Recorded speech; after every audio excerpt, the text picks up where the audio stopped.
Hello, hello, hello, everyone. Let me drop out that waving flag in the background. Hide that. And there we go. How are you today? Welcome to the show. This is our action news and talk show. As a matter of fact, we spend an awful lot of time talking action stuff over here, if you're not aware of that just yet. But anyway, that's a lot of what we do. We're going to be talking about a lot of things that have to do with transgender people and veterans and our families, allies, providers, and supporters, and all of those people out there who are just as much collaborators as anything else. And I know I'm still trying to find that word that actually is better than that. It starts with an A. Geez. Anyway, at 64, the words just kind of go through, and kind of, I don't know what happens. They appear and then they're gone.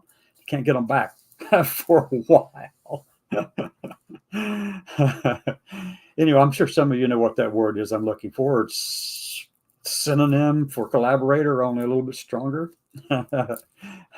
So anyway, wherever you're watching us from, we are live on Facebook, 2 channels. We're over on YouTube on 2 channels, on Twitch and Twitter and LinkedIn, and also on our website, the Action Group website. Let me put the link up here for you. You can go over there and check it out on the website if you'd like. I'll put that right there. Okay, so if I haven't told you already, my name is Cassandra Williamson, and I am the Executive Director for Transgender and Diverse Veterans of America Action Group, Inc. It's an Alabama corporation. It is as much a political thing and as much as action thing and activities and activism and advocacy at the legislative, policy, and rulemaking level. That's what we do. We try to make sure that we have a way of communicating that all people in America are entitled to be protected by that same Constitution that everyone else is, without regard to any characteristic or identity that we might have. And that includes sexual orientation and gender identity. Whether it's written explicitly in there or not, it's still something that we need to make sure is put in there explicitly. Because, as we know, there are people out there who just don't want other people to be around. They're afraid that they're going to infringe upon their rights, but in the process, they neglect the fact that they're actually imposing their restrictions on us, taking away from our rights. So I got, human rights doesn't come to us in terms of pie or some kind of pie that you can slice up. If I take a slice of this pie out of that thing, it takes away from somebody else. No, it doesn't work that way. Doesn't work that way at all. So anyway, there's a lot of crap going on in the world today. A lot. And as you are well aware of all this stuff going on over in Israel, and also we're having to deal with Russia and Ukraine, and we've got Hamas, the terrorist organization Hamas. And I'm not talking about the good people of Palestine. It's the terrorist organization that's running that. And if the Palestinian people could just cast out and get away from Hamas, their quality of life would go up dramatically. But whenever Hamas uses these people as a shield in order to conduct what their goal is, you know what the goal is of Hamas, the terrorist organization? A very clearly stated goal. I mean, they wrote it down and they believe it, and they're going to try to do it. It's not something that is about oppression. Oppression is a tool that allows them to stay in power, allows Hamas to stay in power. The goal is the complete erasure and deletion of Israel and all the Jewish people. And I'm sorry, that kind of genocide is not permissible. I don't care how much religion you got behind you to say that that's the case. And I also don't care if you are a Christian and you say the same kind of crap. Any of the other Abrahamic faiths or any faith in the world, it simply doesn't matter. If you think that yours is so right that your God has told you to go out and erase these people so you can get brownie points, then find a different freaking religion, because that one's messed up. But here, let me just tell you very clearly, these are extremists. Just as in the Christian faith, there are extremists over here that are wanting to just eradicate people like me, erase us from the whole of the public square. They're wrong too. It has nothing to do with that. There are good Christians. There are good people. There are good Muslims. There are good Islamic people out there. I mean, they're there. They're all good people. Really are, for the most part. I mean, we got the same problem over here in whatever. Any faith is that way. You got people who interpret it one way and another one who interprets this way. And if you don't believe it their way, then you're not the right kind of way to think about it.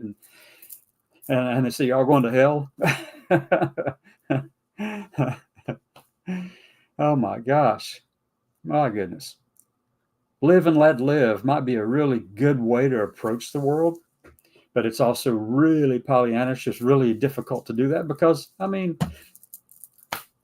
if you think you're so right, that you're willing to kill another person just to prove that you're right, well, there's a slight problem with that kind of thinking. If you think that it's right to dehumanize another human being or another group of people simply because you disagree with them and you don't think they follow your standards, you're applying your standards to them when they don't even care about your standards. If you're doing that and you're trying to dehumanize this group so that you can go out and commit atrocities against them, is that reminiscent of anything in history? I mean, anyone? Let me just go back, and I know what you're thinking right now. I bet you're thinking of the Crusaders who were in Europe, and early on when Christianity swept through there, they would wipe out whole communities of people in Germany who did not follow the Christian faith. Exactly. And you were thinking I was going to say the Nazis. And you were thinking I was going to say any faith on earth, whether the Christians going in and wiping out the people in the Crusades down and, trying to destroy everything down there because, they thought that the Muslim faith had taken over, and they went down there and combined all this. I mean, we've been fighting back and forth like crazy over stupid shit. God. And you're going to look at me and say, no, it's not. Mine's right. Well, they firmly believe theirs is right. You firmly believe yours is right. The others firmly believe theirs is right. And you're going to say, this is why mine is right, and that's why mine is bullshit. If it gets to the place where you can dehumanize another human being to accept what you say, what you think is right, no, you have stepped over too far into that one. It's time to come back to the good side. Oh my gosh. Too many people have got this. They've got an image in their head of what it is they expect from the world around them. Okay. For instance, a lot of people think that all the gold and glittery and shiny stuff is all what it's all about. And other people think that absolute austerity and living in difficult times and going through all that stuff is what it's all about, because either one can prove your worth to get into whatever form of grace you have with your religion. Oh my God.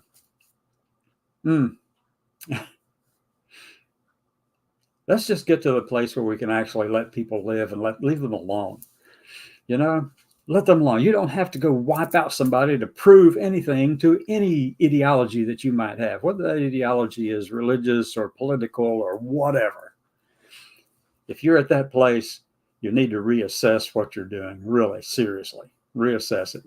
I mean, but this is not new. This is not a new human condition to think that I'm better than them or you're better than, they're better than the others or whatever. I mean, that's just the way it has been since two people looked each other in the eye from a long time ago, or two groups or whomever of people looked at each other and they said, I don't like the way they live. They're still walking around in there's little old, let's see, loincloth or something. Those must be barbarians. But no, that's not the case, people. That is not the case. You don't get to impose your views of what culture should be on somebody else because you think yours is right and theirs is wrong, and that they deserve to experience the same kind of love that you have for humanity.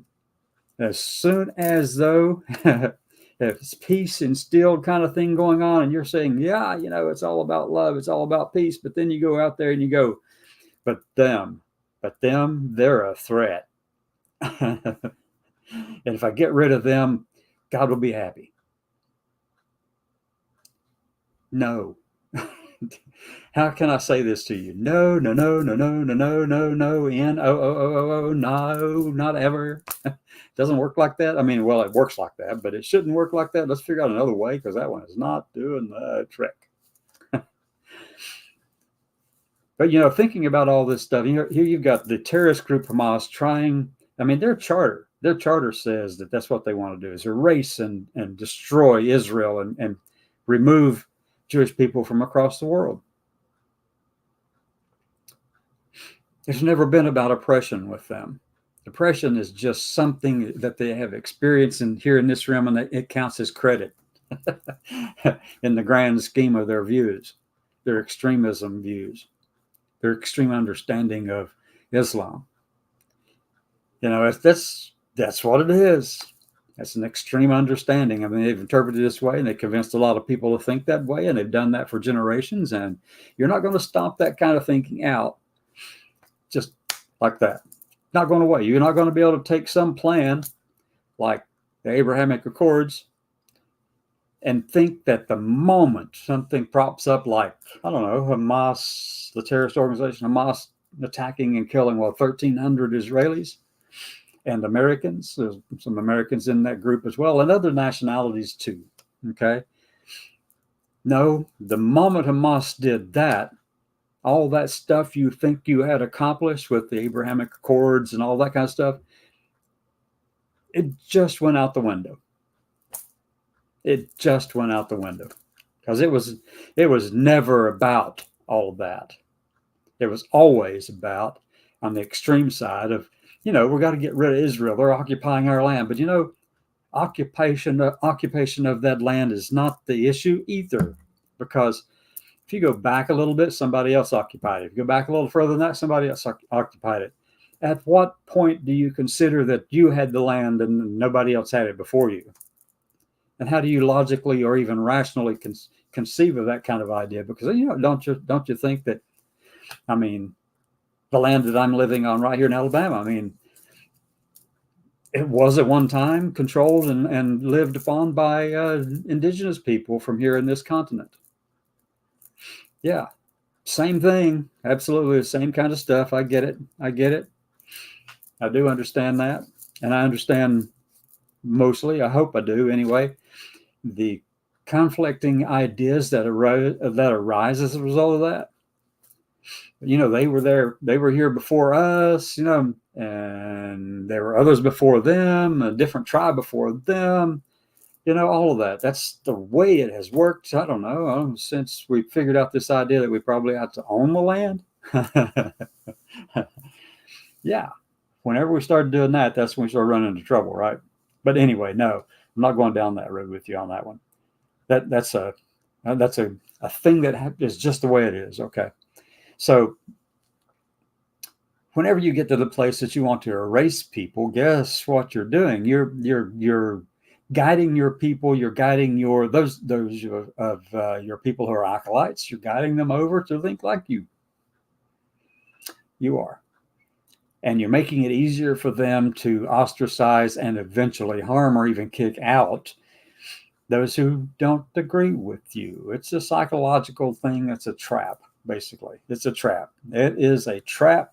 And the ultimate goal is to enforce your views of the world on the rest of the world, or your views of your community on the rest of the community around you. And we've actually seen this kind of thing take place even recently, where there is a group of Americans, well-intentioned Americans, really, who think that simply because I don't look like, act like, believe like, and think like them, that they have every right in the world to go over here and erase who I am across the whole public sphere. True. It's there. I mean, they say it plainly. It's just like the charter that the terrorist organization Hamas has. I mean, they clearly state in there that they want to,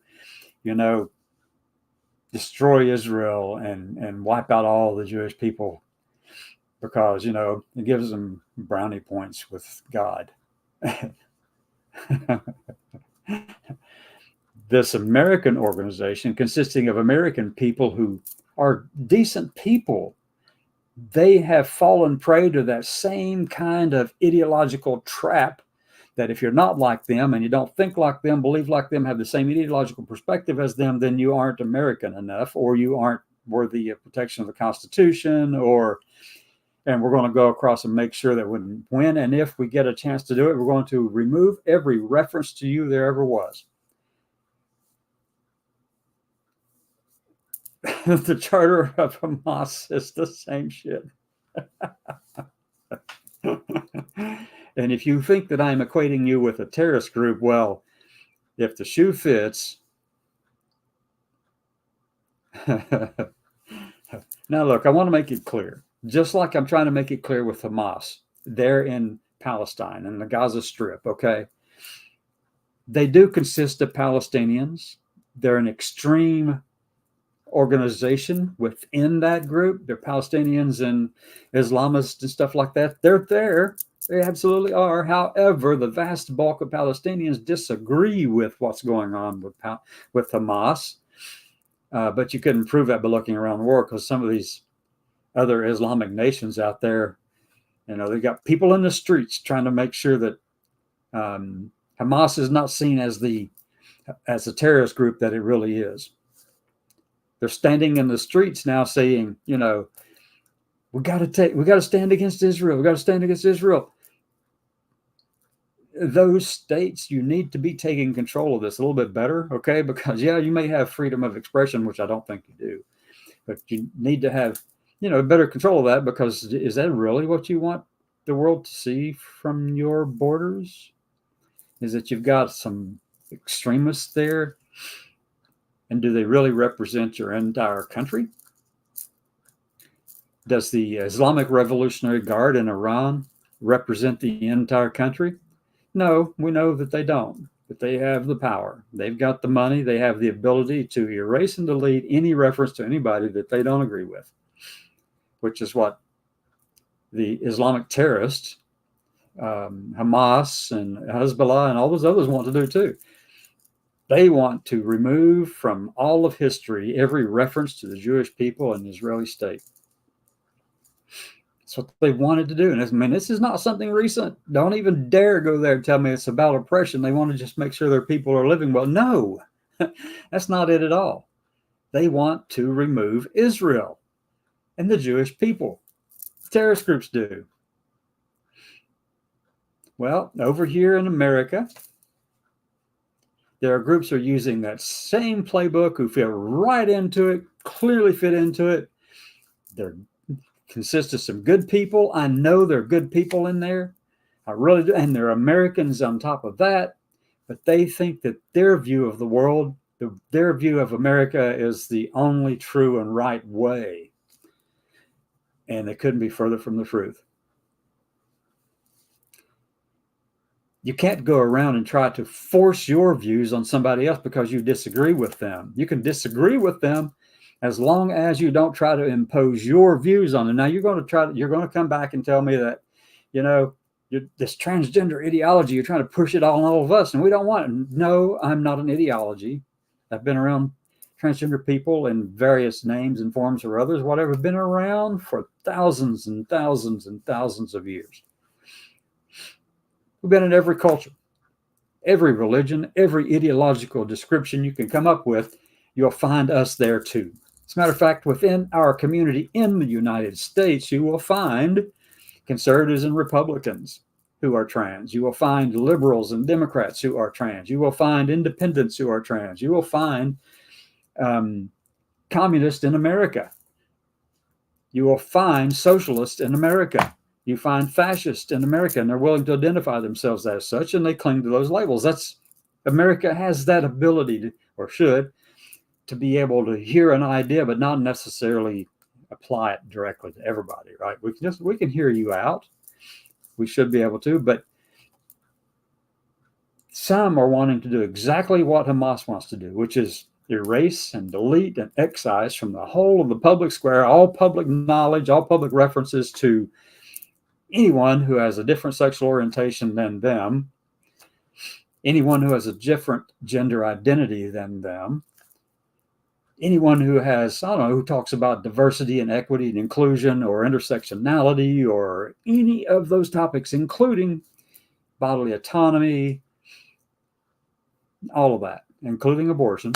They want to remove all those words from the whole of the federal government in the hope that, they'll just go away if we don't acknowledge them by name. It's time we stood up on who we are. There are lots and lots of really good people out there who have told me repeatedly, and I understand about this, the label part of it. I'm not a label. I get that. People ask me who I am. I'm Cassandra. But I'm not an ideology. Like you aren't an ideology. You may have, your thoughts may follow along a certain way, conservatism or republicanism or liberalism or progressivism or whatever. I mean, that's fine. That's fine. But for somebody to say that progressivism is wrong because it's just it's not real, it's unnatural, it's not American, or go over and say the same thing about the conservatives and Republicans from the other side of the fence. You say those conservatives over there, they're just not American, or they're not real, or they're unnatural. That's wrong. They are. They're entitled to their views. They are entitled to their views. The other side's entitled to their views. I'm entitled to mine. You're entitled to yours. But you don't get to impose yours upon all of us simply because you think yours is better than ours, or you think that ours isn't protected by the explicit words written directly in the document 250 years ago. I mean, I'd like to see a microwave listed in the, or how about, back then, I mean, that'd have to been really good about predicting the future back then, wouldn't it? If they said, no American needs to have, if they wrote this in the Constitution, it would have bof been great. And if somebody had that foresight back then to actually see this and write in there, no American, this is me just saying something out loud just to kind of get a point across. Let's say,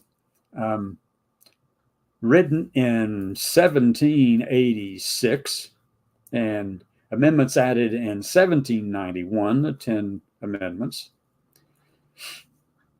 In those periods of time right there, if someone had said, but we want to make sure that no American is able to carry or able to build their own atomic bomb and use that.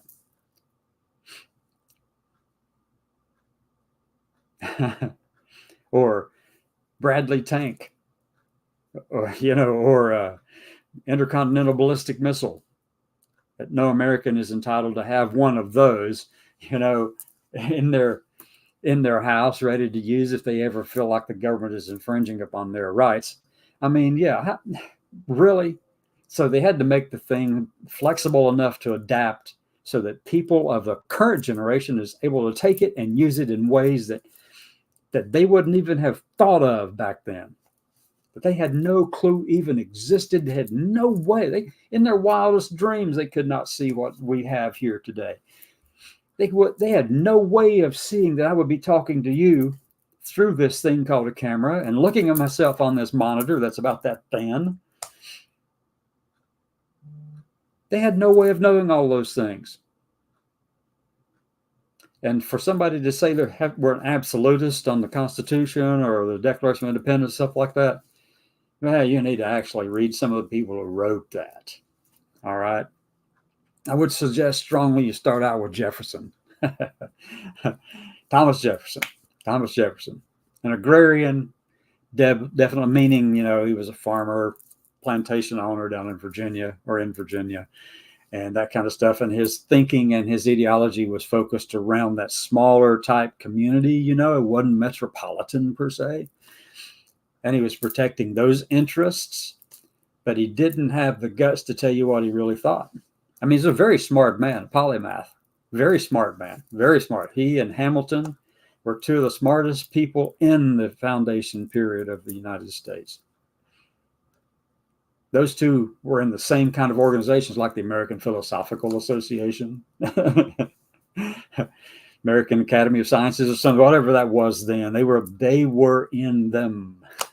They were, and those aren't necessarily things you just jump into and say, I want to join. Can I give you $5? No. They were smart, very smart. Jefferson, though, he was also prone to just he had his peers that he had to appease in Virginia, and he knew that, and he didn't have the strength to tell them, no, look, we can't do it that way. That's not going to work. But instead, he let his peers kind of dictate what he said and how he did things. But he wrote a letter. He wrote a letter in 1816 to his friend Samuel Kercheval. And the very first paragraph or so, it says, this is me paraphrasing this because it was very eloquently written, and all this kind of stuff, but me paraphrasing it, saying, don't let anybody know about what I'm thinking right here, because, I actually don't say these things publicly down here in Virginia because I would be ostracized, and, I wouldn't have the connections and all that kind of stuff, the family connections. They would ostracize me down here if you let this letter out and let them know what I actually think. But it was in reference to the Constitution. It was in reference to the founders, of which he was one, of which many had already passed by that time, by 1816. And he knew them. When he wrote the Declaration of Independence, he was just a young man. Really had no worldliness, didn't know much about the world, had no experience in anything. He was very idealistic.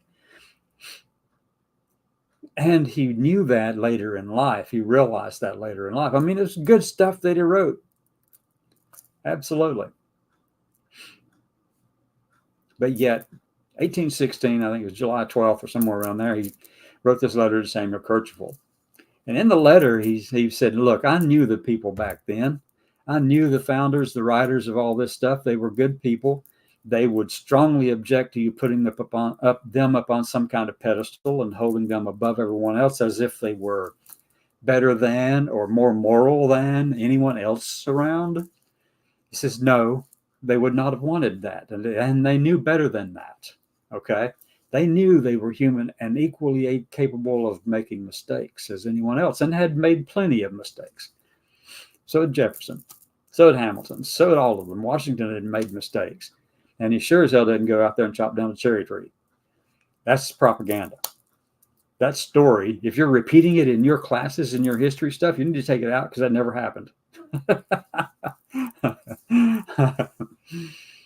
It never happened. I know I heard that growing up. Didn't you? I mean, I heard that growing up as a kid back in the hills of eastern Kentucky. I knew exactly the story. I mean, that was a story. It was just so powerful, right? But anyway, it never happened. So that letter that Jefferson wrote to Samuel Kercheval, after explaining himself about, I knew those people back then and all this, and they were good people, but they would not approve of being placed upon a pedestal. They wanted the Constitution itself to be there. They knew that it was not exactly the way it should be, but that they had laid it down so it could be modified and adapted with each new generation that had come along. I mean, that's exactly what Jefferson believed. He had been studying the actuary tables, and he knew that a generation was 20, 30 years or something, like maybe 40. But he knew that every new generation would come along. There'd be other ways of thinking and seeing. There'd be new technologies, new science, new understanding of the world, and greater wisdom and greater experience with the form of government that had been developed back then. And he was of the mind in this letter that ever so often, without, not in any kind of ill-temperate way or doing it hastily, but it should be refreshed, renewed, because each new generation needed to have the form of government that best suited them. And that's what he said in the letter. He said that, but that letter gets ignored because, one, he didn't want anybody to know that letter was written, but it's there. You can find it in the History Archives, University of Virginia. As a matter of fact, that's where I've read about 55% of his personal letters. But that one stood out. That's the one that stood out to me. But in it, he also says this. He said, why would you force me? He says, knowing the stuff I know now, knowing the world as I see it now, with more experience and better vision, and able to have those new technologies that come along, we know more now than we did then. But yet you want to force me to wear the coat of my youth.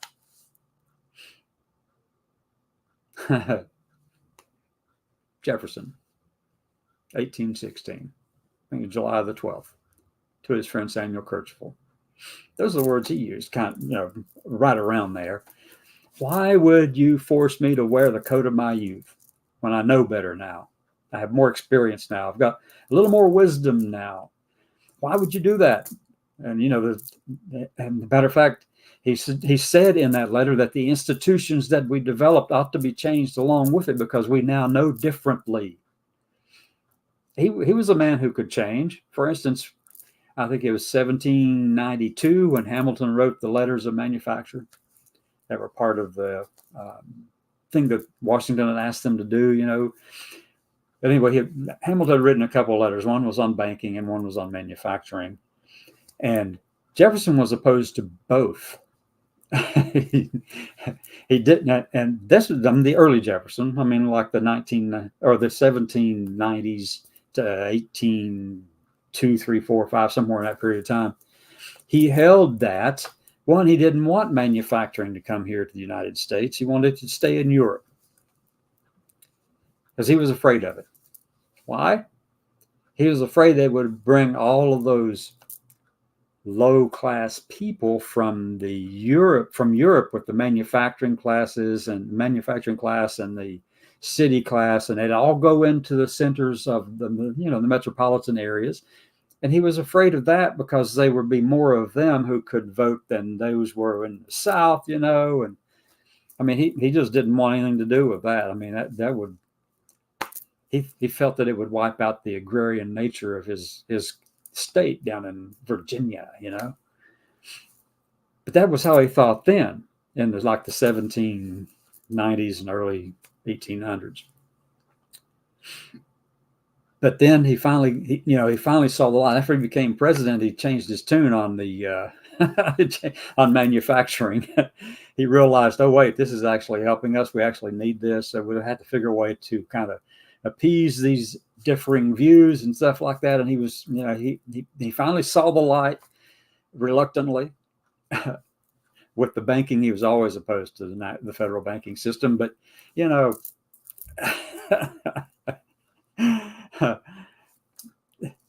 there's a reason for it. Hamilton was right. We actually do need something like that. You can't just let things run haphazardly because it's a national group of states, independent sovereign states. Okay. So anyway, I don't want to wax too far over into all that. I already have. I spent too much time talking about it, and I can get kind of wonky about it because, I've studied it, read it, talked about it. I think I've read about 95% of Alexander Hamilton's personal letters and papers. And you can get all those things from the University of Virginia. You can go there and check them out. It was a really good read. It took a long time to do all of that, though, because I read every letter. I mean, every one, including the responses back and forth, those kind of things. And like I said a minute ago, about 55% of Jefferson's. I've got to finish a lot more of that. But that one letter from Jefferson to Samuel Kirchhoff, that stood out to me because it was just so poignant. It was so well stated, and especially the part about don't tell anybody I think like this, because he had one public persona that he wanted the rest of the agrarians and aristocrats in Virginia to accept and see him as, but then his actual thinking about a lot of things was not that public persona.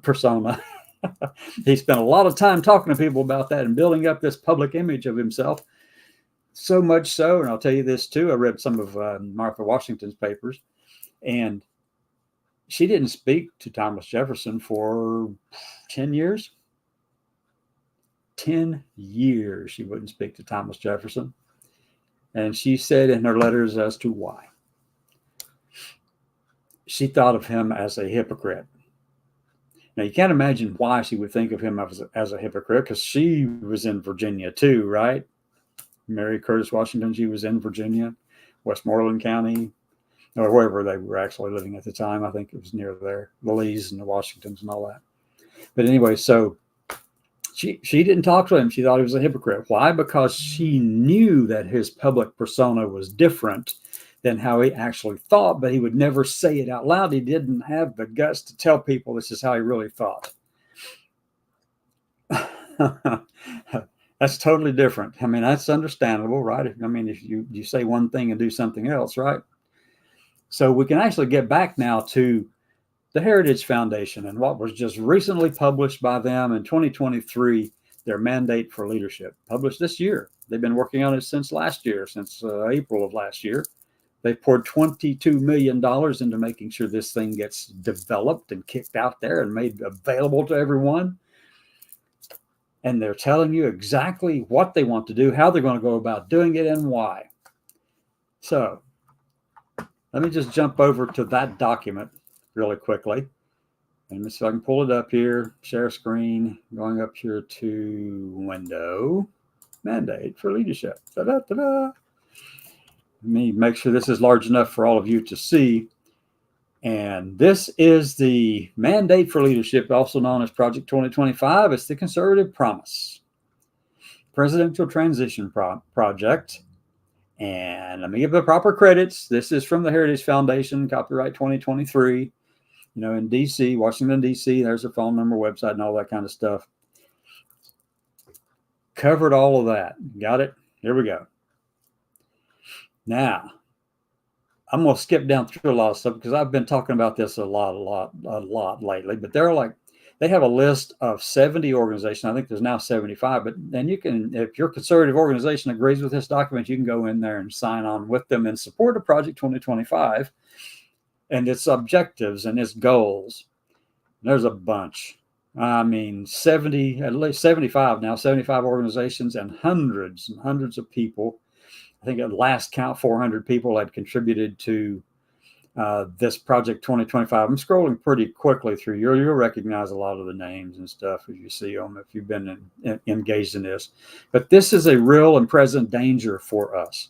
Any minority in this country, any American really, this is going to impact you and your families at some place, at some point, and they will be able to accomplish it. If you think this is just something they threw out there and hope that it can be done, it's kind of aspirational. You've got another thing coming, folks. This is more than aspirational. I'll show you. Actually, I can go to the website and pull it up too. But I mean, we made it just through which one is this? This is the promise number 1, restoring the family. Now, obviously, what they mean by family is their vision of that family, a man and a woman and children. They don't account for the single parents who are also raise children who are actually families. They don't account for, two men or two women raising a family together and married and doing everything and contributing to society. They don't consider those as family. But this, what they define as family, they want to impose their view of family on the rest of the nation. And you know what happens with all that. As the centerpiece of American life, we're going to go skip through. Oh, they also said that up here you can see the little red block, the square block right over there that says real people. You ever wonder why they actually put that in italics? And they italicized that section of the word. And they didn't put the red in there. I put the red there. That's my way of remembering where it is. It's a highlight. But in other words, if there are real people in their mind, if there are real people, then those who don't agree with them are not real people. And they actually come to say that shortly. Oh my God. And this, they tell you exactly what they want to do. And I know I have beat this thing so long now, for so many weeks actually, and every time I read it, it just kind of riles me up. It says, "You really? Other Americans want to do this to other Americans that they disagree with because they just don't agree with them." That just gets all over me, really. All right. They want to make American civil society hard targets for woke culture warriors. What the hell does that mean? Anyway, and this is going to start with, and they put this right here. Now, look, before I start reading some of this, let me tell you why this is imperative that we actually stand together and fight this thing. Why? They've been around since 1973. There's $22 million set aside for Project 2025. The Heritage Foundation itself had left over from 2022, $265 million in their budget. So, they're the Goliath to our David. They are the Goliath to our David. Back in 1980, when Reagan took over, they had written a book for them, or written a document for Reagan to use. Reagan had already bought onto it. They didn't have the big plan that this thing has. This document, Project 2025, is light years beyond what they did in 1980 with Reagan. They were able to get Reagan to implement about 60% of that document back then without the organizational structure or the mandate for training and actually educating and training people to do these things. None of that, but they were able to get 60% of it in the first 100 to 180 days. And they considered that a failure. So they learned from that. They learned that start early enough, start planning early enough, get enough people together, but get buy-in from all across the country, build a consensus document of what it means to be conservative, and then put the tools in place to make it happen. And by that, I'll just show you in just a little bit what that is. But so here's what they want. It starts with right here, right there. This starts with Lotus deleting the terms. Now, you don't have to put anything else below that. Deleting the terms. Now, look, what's Hamas trying to do to Israel? Delete, erase, remove from all of our memories everything about the Jewish people and Israel. And that's a generational goal. That is not something that comes about because of oppression. Yes, we feel oppression for who we are, but that is not the goal that they have. They want to just make sure we never have any kind of visibility in the public square ever again. This starts with deleting the terms sexual orientation, gender identity, SOGI. Let me just stop right there before I go any further. So where does that apply in the federal government right now? Let me see. National Institute of Health has their SOGI lab, the SOGI part of their organization that actually looks at the socioeconomic impacts and the social determinants of health that are felt and experienced by SOGI people in this country, those who aren't straight and people whose gender is different from their sex. I'm going to remove those things. over in the VA or let's just start with the DOD. If the DOD has any offices where you take care of trans health, transgender health, or LGBT health, or anything like that, or any minority health programs, if you take away the labels from them, you have essentially defunded them and shut them down. I've got good friends in the Defense Health Agency running programs right now that I'm really concerned about because of stuff like this. Their offices will go away, and they actually give people the valuable life-saving help that they are actually providing for other veterans in this space and active duty military in this space. Goes away because the word doesn't exist. You can't have that office because you're using the wrong word to define it, and you're not going to be able to just push it over into something else because really, you won't even be able to do the work over there in a different place because of it. Inside the VA itself, we've got LGBT offices, we've got Center for Minority Veterans. You've got all these things inside there that represent and acknowledge the health disparities that all these different minorities actually experience, that are real experiences that actually are detrimental to their health and well-being and their thriving. But they're going to delete all these terms. That scares the crap out of me because I'm going to tell you, if they failed with 60% in 1980 and had no plan, with this thing, they've got a plan.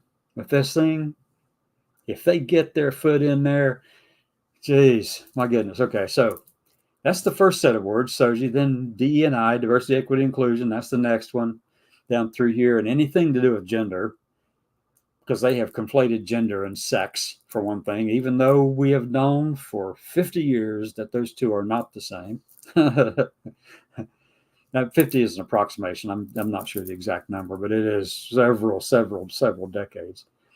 Anything to do with abortion, reproductive health, reproductive rights, and any other term used, and this is where it just goes off the rails really fast, really quickly, to deprive Americans of their First Amendment rights. Full stop right there. It goes on. There's no comma or period there, but deprive Americans of First Amendment rights. There's so much hypocrisy in that statement. You think the people who wrote this, and Dr. Roberts from the Heritage Foundation, the president, wrote this. This foreword is written by him.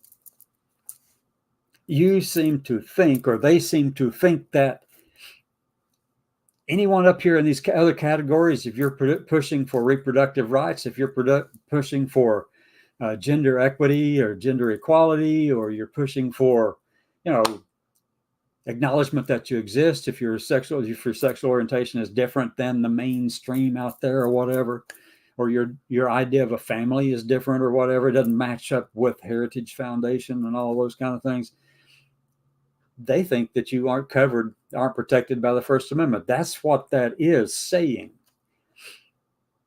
And the only ones they're concerned about being deprived of their rights are those who agree with them.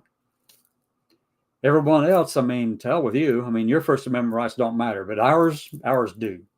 That's what that says. But there's no period or comma after the end of their First Amendment rights out of. It says out of every federal rule, agency regulation, contract, grant, regulation, and piece of legislation that exists. That is loudly shouting, only my rights matter. I'm the only one who gets First Amendment protections and not you. That's what this says. They're saying people who agree with Heritage Foundation, who have helped put this consensus document together and have been talking about it, their rights are the only ones they're concerned about. They don't think that we qualify because we don't agree with them. Now look, next paragraph. Here's the next big thing that they do is just absolutely asinine. They go on down through and say, pornography manifested today in the omnipresent propagation of transgender ideology and sexualization of children. You have got to be freaking kidding me.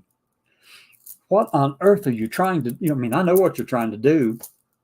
And it's a kind of a trope that has been around for a long time, trying to associate LGBT people with that. Any lesbians and gays. I mean, obviously they got to be right. I mean, geez, come on, wow. That's all they're about. I'm thinking, what the hell? No, no, no, no, no, no. But you're lumping them all together with just a comma in between a couple of the sections. And then you lump it in there, a transgender ideology, as if that even exists as an ideology. I mean, I'm sure you can find it. I know you can find that out there in some sources that reference transgender ideology, but those people who wrote that don't know what they're writing for shit. Well, they do, but it's an attempt to, if you can lump people together, all of the people together who are, let's see, Asian, if you lump them all together and then you start denying them their basic human rights or protections under the First Amendment and all these kind of things, then it is easier for you to look at them and say, oh, I think maybe we ought to round them up because, they're Asian and we're going to put them in a camp as we go fight a war against this horrible nation or horrible group of people. Don't think it can happen again. Americans can be pretty darn fickle and lack any kind of comprehension of what's actually taking place in the world around them. They have no patience for things. Actually, and here's a point in case, I'm just going to throw this out there. I mean, what was it, like 2 years ago? We were all up in arms and supporting of Ukraine, and now all of a sudden it's kind of slowed back down and people are going to forget it. And something, Russia knows that's how America is, and they're just waiting for us to go, oh, I have to put all the money and send all the money for weapons over to Israel now and neglect that Ukraine has sovereign borders worth protecting too.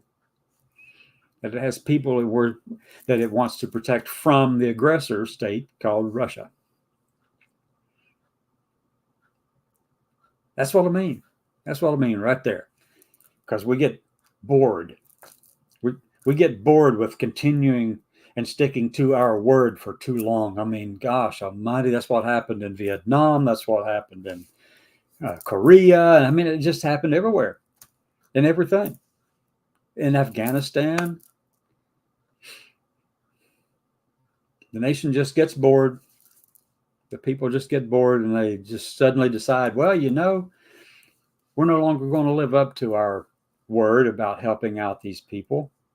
We're no longer going to do that. Instead, I think here's something else we need to go do. And don't get me wrong, that's something else that we have to go do, like helping Israel with weapons and munitions. That's a good thing. We've got to do that because we can't let the terrorist organizations win, period. Not ever. You have to fight those little battles. Got to. But at the same time, we still need to make sure we're living up to our obligations to help Ukraine fight against the aggressor nation called Russia.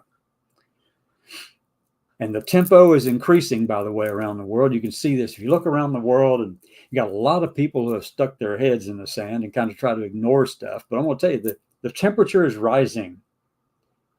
China and Taiwan, Hamas, Hezbollah, Islamic Jihad, and the other heads of states of some of the countries that are partakers of or participants in the Abrahamic Accords. These people are actually, these leaders are meeting among themselves with Iranian leaders, and Hezbollah, the terrorist group Hezbollah, and different Islamic organizations because, we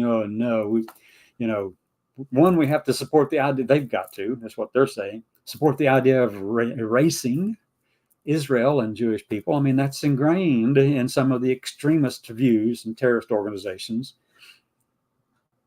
And as I said at the beginning, this is not exclusively an Islamic problem. It is also a Christian problem, or it is also any religion's problem.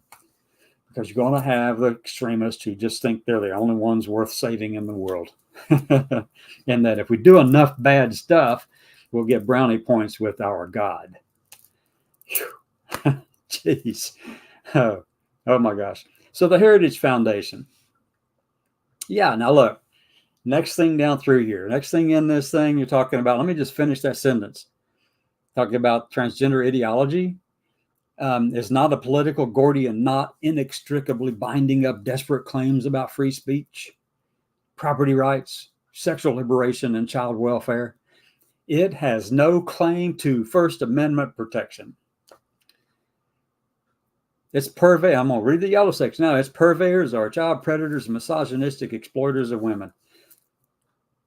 Good night. Talk about taking that mirror and just shattering it that you actually ought to be looking into. That's what they did.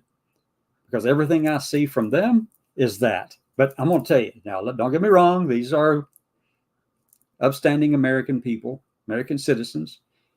They deserve the same protections under the First Amendment that we do. And I will never say something otherwise. And if anybody tries to quote me in saying something like that, if it shows up somewhere, you're full of shit. I'll just tell you that flat out. Their product is as addictive as any illicit drug, and as psychologically destructive as any crime. Pornography should be outlawed. But see, they also lumped what they're saying is pornography, transgender people, and sexualization children, all that. Those things, definitely. Just the pornography part and the sexualization of children. Sure, that is not good at all. It's not morally right. And there are going to be some people who say, fine, but not me. You're not going to hear me say something like that. And then they're going to say the people who produce and distribute it should be imprisoned. They've already lumped us into there as transgender people. So guess where they're headed?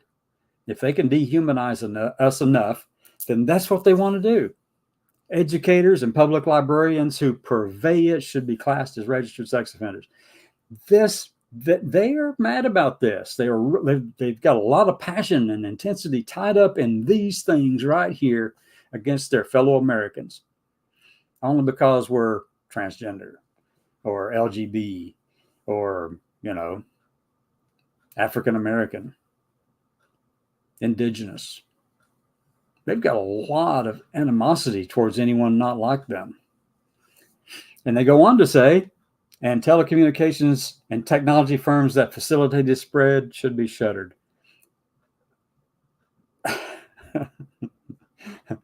Oh my God.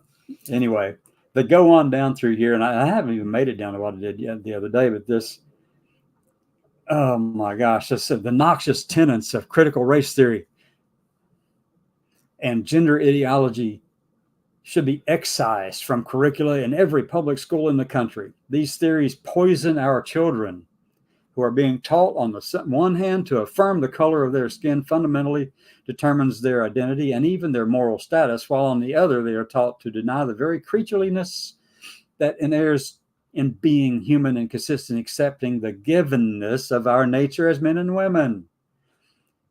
Allowing parents or physicians to reassign the sex of a minor child is child abuse and must end. If you think they're going to stop with that, you've got another thing coming. Their goal is to erase and excise all of us who don't accept their view of the world from the entire public sphere, just like Hamas wants to remove Israel and all the Jewish people. I'll leave it up to you to figure out how we're supposed to address that. We've been talking for an hour now. I don't even know if there are comments over there on the page. I haven't looked at it in a little bit. Hold on a second. Let me go take a look. I love the comments, though, sometimes. So if people are watching, I had a few really good ones over this past week. And I don't mind taking on the comments, but I will tell you that if you do comment something in here and you do say something in here, and if it is anti-Semitic or if it's racist or if it's hateful toward another group of people, just because you think you are the only one right and that you're the only one entitled to those First Amendment protections, I will shut down your call. But you're more than welcome to come on and get started. And I'll defend your right to say whatever you want, but you're not your right to be able to spread that kind of crap. And with that, come back this evening at 6 Eastern and we'll do it again and probably say a lot of the same stuff again. All right. Bye, everyone. Have a good afternoon. Let me go over here and end the stream.